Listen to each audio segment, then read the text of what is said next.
Greetings. This is a story about an hourglass, or rather, how it relates to transportation in BC's capital region. Before proceeding, let's take an outline of the hourglass for use later on. And at that time, for the illustration purpose that we have in mind, we'll just turn it on its side. This is about rail transit in Victoria.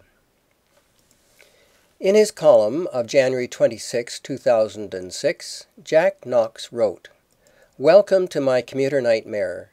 9 years after the completion of a $152 million highway upgrade, traffic is only getting worse." This year in Langford, a huge hillside development jumped a hurdle, opening the way for 2,800 housing units on Skirt Mountain, just north of Langford Lake. The West Shore area of the Capital Regional District now has a population roughly equal to that of the city of Victoria.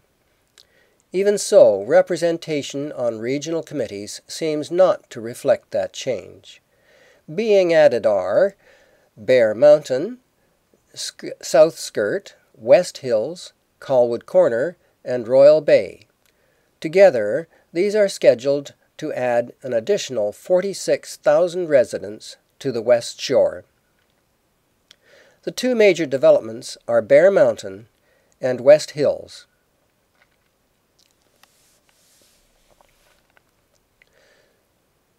To the west of Souk, Western Forest Products plans to develop land for a population equal to the combined population of Esquimalt, Victoria, and Oak Bay. Souk, East Souk, and West Shore continue to expand rapidly. Many of these people will travel from their bedroom community to a workplace that is east of View Royal. Likewise, folks who live over the Malahat will do much the same. And all will travel along the Western Approaches Corridor to destinations in the East region, which, as Jack Knox wrote, has already had a $152 million fix. Today, the capital region is really of two parts, West Region and East Region, which are separated by an hourglass restriction, as we will see. As we look closely, we can see that this restriction contains two rail rights-of-way, and both are in public hands. The rights-of-way are the former Canadian National and Canadian Pacific Line, traditionally known as the ENN. We tend to call it the Vancouver Island Line. And there is the former CN Line, now called the Galloping Goose Regional Trail. It's here that View Royal's Transportation Master Plan includes consideration of a major transit exchange with a station building to include both the regional rail line and the Vancouver Island rail line. The double-track regional rail line is depicted here at the lower center of the sketch, and the Vancouver Island line is at about a 5-meter elevation above that line. The building will house escalators and elevators for quick and easy access between the two. We do have the rail rights-of-way, and they are public corridors. One corridor still has its rails, and they're still in use. What we do not have is what it takes to make full use of them. Others have shown what can be done. Portland, Oregon had plans to create a huge network of highways around the city, but canceled that in favor of creating its first modest rail line from the downtown to Gresham. Portland has a bridge much like our Johnson Street bridges, and our roadway bridge was actually built to take electric streetcars. Portland's rail line takes one virtually to the baggage counter. This is the terminal building at Portland International Airport. Visible is the concourse roof, the parkade ramps, and proceeding around the parking area is an LRT train, bringing passengers to the terminal building itself. This is a smaller size of streetcar operating in Portland's downtown. Perhaps we could think of it as being in, say, James Bay, bringing cruise ship passengers to our revitalized downtown Victoria. Some of those passengers might even take a sightseeing ride by regional rail to Sydney, to Butchart Gardens, to Royal Roads University, or to the West Shore. Lots of these quiet and non-polluting streetcars would be needed to handle this year's almost 400,000 visitors. The streetcars have both right and left-hand doors, providing a minimal rest time at stops. This one is at a left-hand loading stop. The same stops can be used by the buses.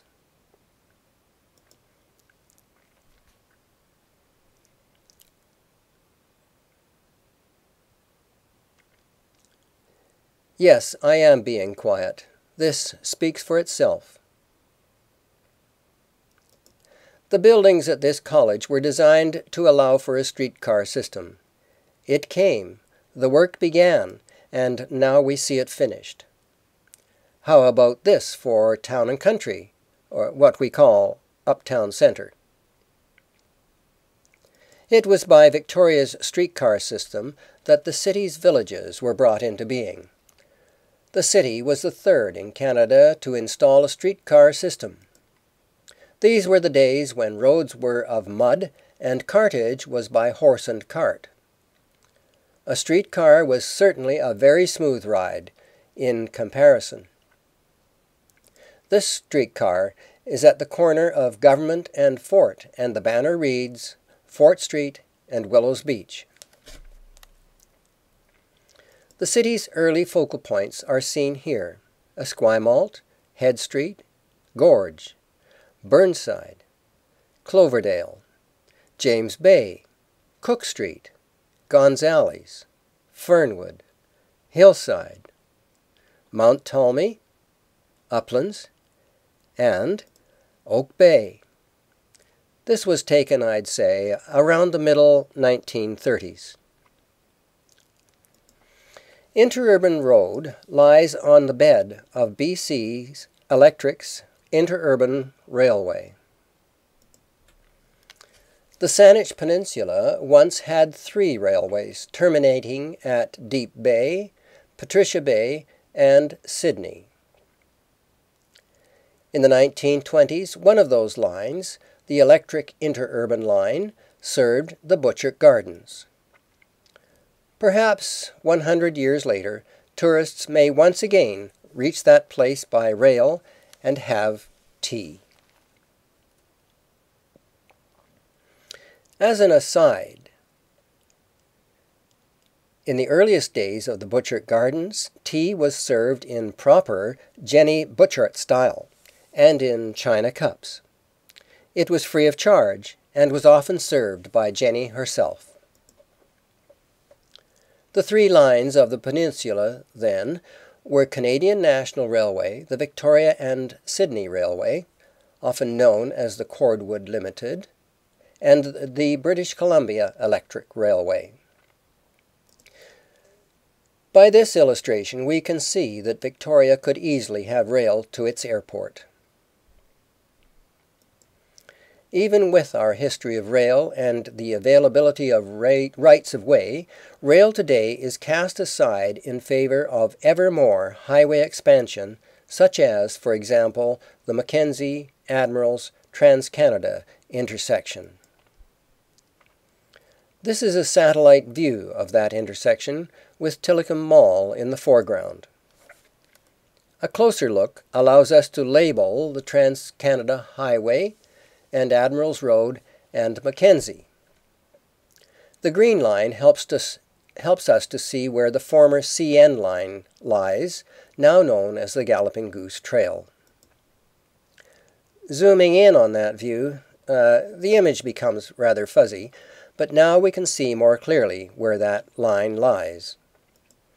Imagine what it will look like once rails are in place. The 66-foot right-of-way has plenty of room for a two-way cycle path, for walking and jogging, and for a double track of rail. A grassed rail line is quiet and is environmentally beneficial. This is a satellite view of the central portion of the CRD. Let's take a moment to build a rail transit line map over this image. The white lines show regional rail, and the green line shows the Vancouver Island rail line. It goes through Esquimalt to Langford's West Hill Station and on up the island. The yellow circles indicate important transit exchanges.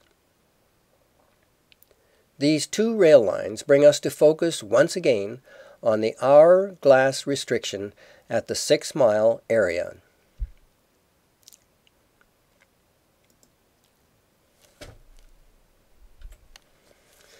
If we translate these lines into a typical route map, it becomes quite obvious that the fastest possible route between West Hills and downtown Victoria is the current, in place, Vancouver Island rail route. As we add our hourglass, we can see not only that this transit route is the most direct route between West Hills and Victoria, but that at the most critical point in regional transportation, its way is completely unimpeded because of the trestle that flies over the roadways. The shadow helps to highlight the presence of the trestle.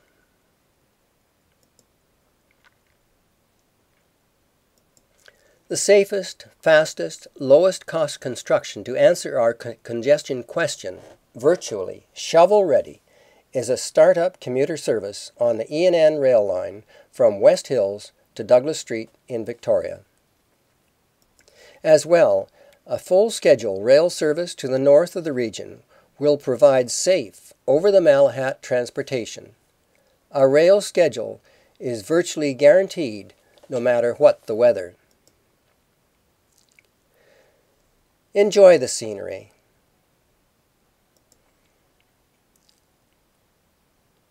Rail is 20 times safer than travel by highway. To whom would you trust your loved ones?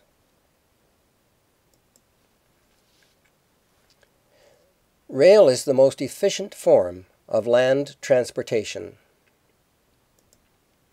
Let us take a moment to look at the Saanich Peninsula.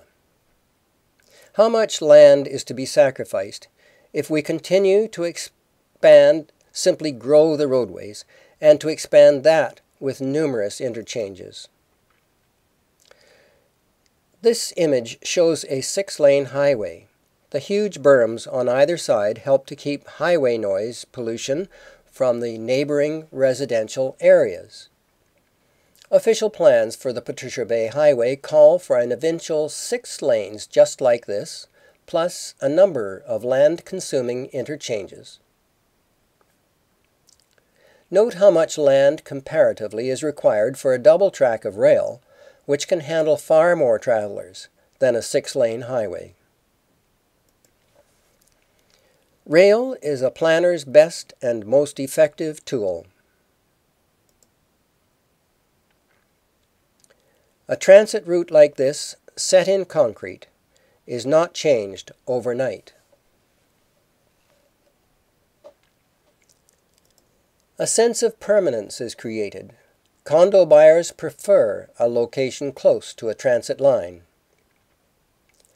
Leading Canadian real estate analyst Don Campbell, recently hosted by Joe Easingwood, co-authored a paper on the Lower Mainland Gateway project.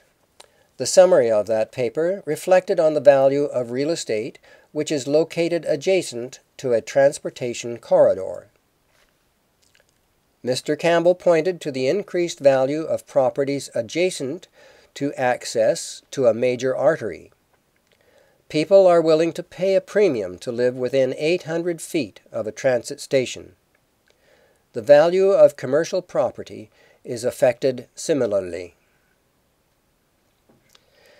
This satellite photo is presented to allow us to see the comparative lesser density north of Victoria's current downtown and the much greater density along Douglas Street south of Herald.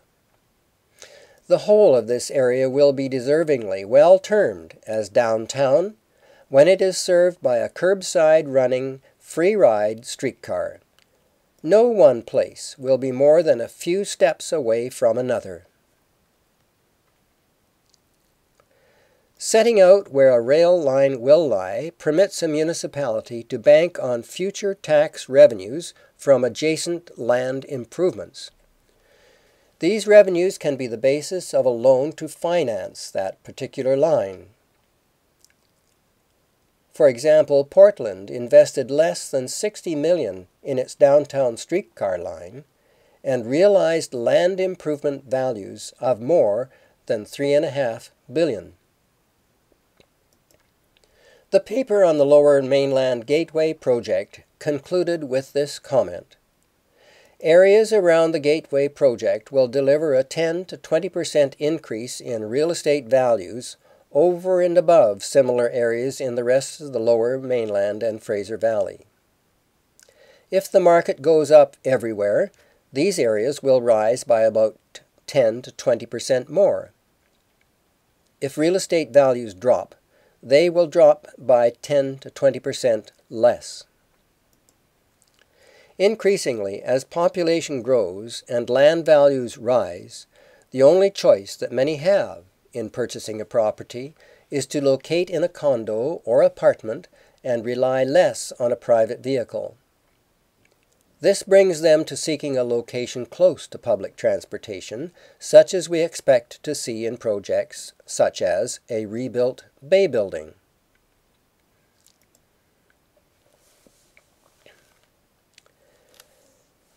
An opportunity yet to be seized is the hub of future rail transit at Uptown Centre.